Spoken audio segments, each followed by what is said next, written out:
Greetings, dear ones. I am Kryon of Magnetic Service. Indeed, this is the 8th program of the series of 8, where we specifically and distinctly describe energies that are yours because of the shift. And these energies often are seen as tools, many times as gifts, that are needed for you to go forward in this new energy. We speak of the shift in general, but we identify it specifically as the evolving consciousness of the human being. And that evolvement normally comes in the old soul's life. The ones who have been on the planet a lot, the ones who have been on the planet over and over. We've said this before. The whole idea of incarnations, of past lives, is about, you would say, a school of life on earth. Because you live short lives, instead of you being here for thousands of years and going to different classes and learning and learning and learning, you start over. But each time you come in, dear ones, there is a remembrance in the Akash of the DNA that is held. This Akash is held in several places on the earth. It's an important part of the energy of the planet, your knowledge, what you have learned. And you come back, even as a small infant, even as one in the womb, you come back, you pick up what you've learned, and you continue. So the old soul then is a compendium, it's a combination of all that has been learned at some level, lifetime after lifetime after lifetime. And here you are in a situation during this shift, ready now to go forward in another evolved state. What we're telling you is that there are tools and there are gifts that you should have that will then enhance this evolutionary energy. Some of these 8 that we have talked about, an 8 which is part of a bigger number, some of these 8 that we have talked about, you already have. And I am aware of that. There will be individuals where this is a review.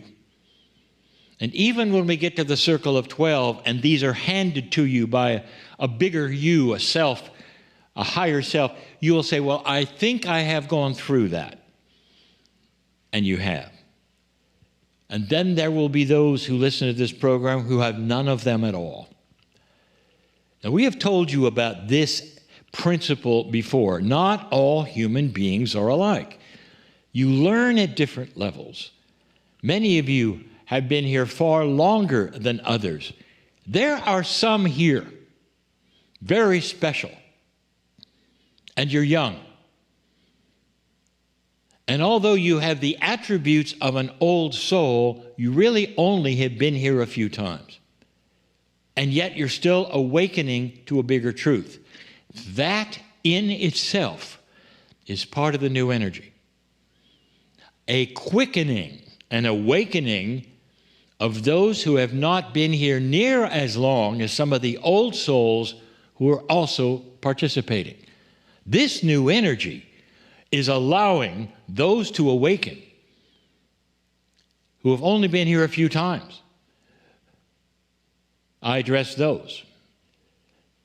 There's a lot here for you to learn and feel. Go slow. But in everything you do, absolutely everything you do, look for love. I want you to look for love. That is the test. Is it correct? Is it not correct? If somebody gives you a list of things you have to do, look for love. Does it feel correct or not? The one I'm going to give you today, some of you have conquered, most of you have not. It is one of the basics, and I've waited till number 8. I would like to, in this channel, give you the attributes of the 8 in ways you've never heard before. You look at a number and it has an energy. We call that numerology. But there are many forms of numerology. There's a lot of formulas within numerology. I have given you some of the basic forms and meanings and energies that come from the ancient Tibetan meanings.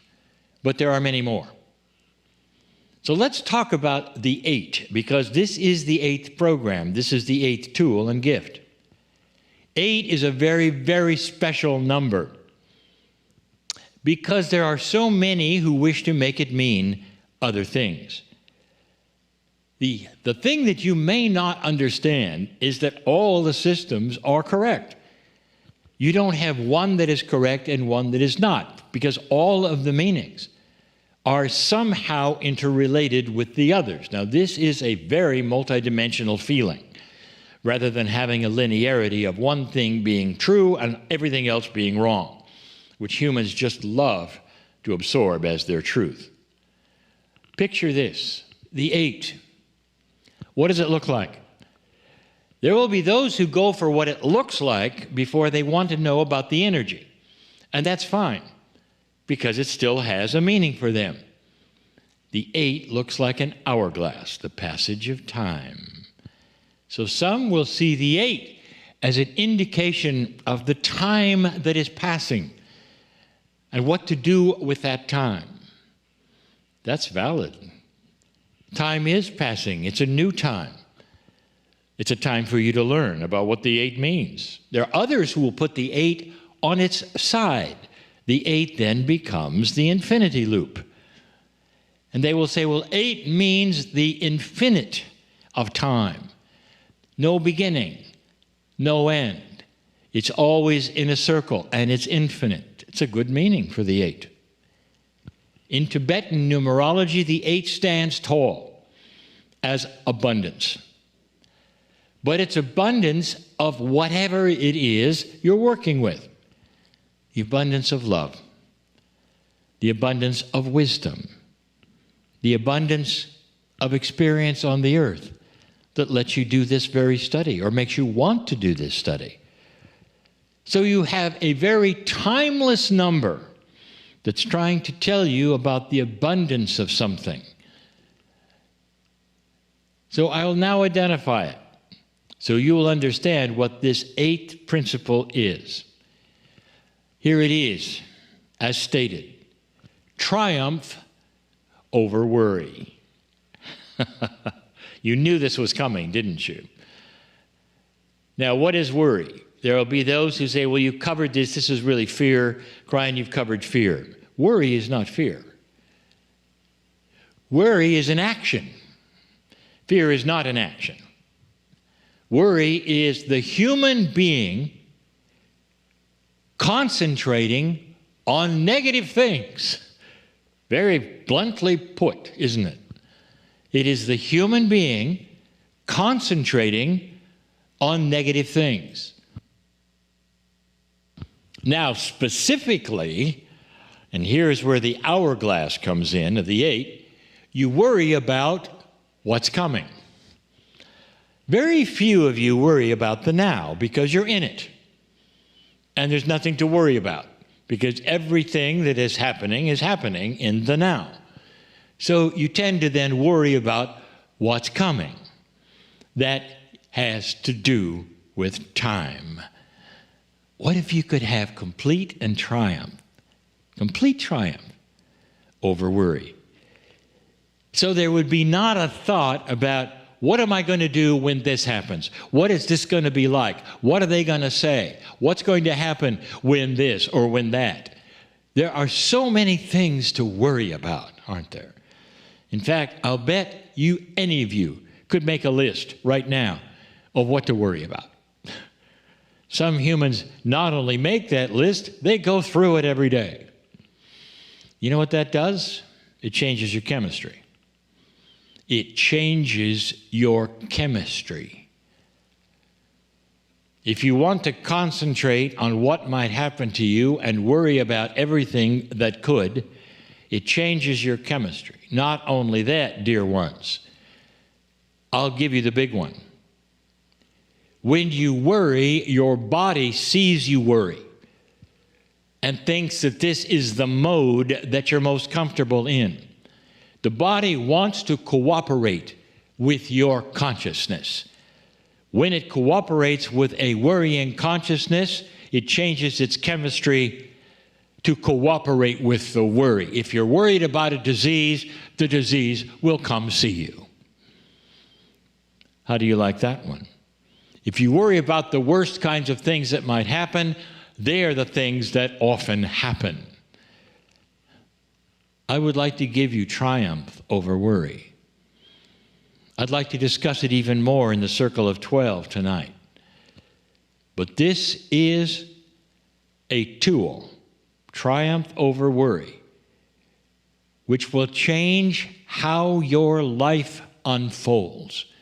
If you're a worrier, dear ones, and you know who you are, it's necessary, this gift, this tool, for you to have triumph over it, victory over it, so it's not the first thing that happens to you when you think of a situation.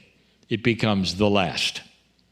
And the first is instead a reframing of what's going to happen. Instead of a worry, an affirmation, a positiveness.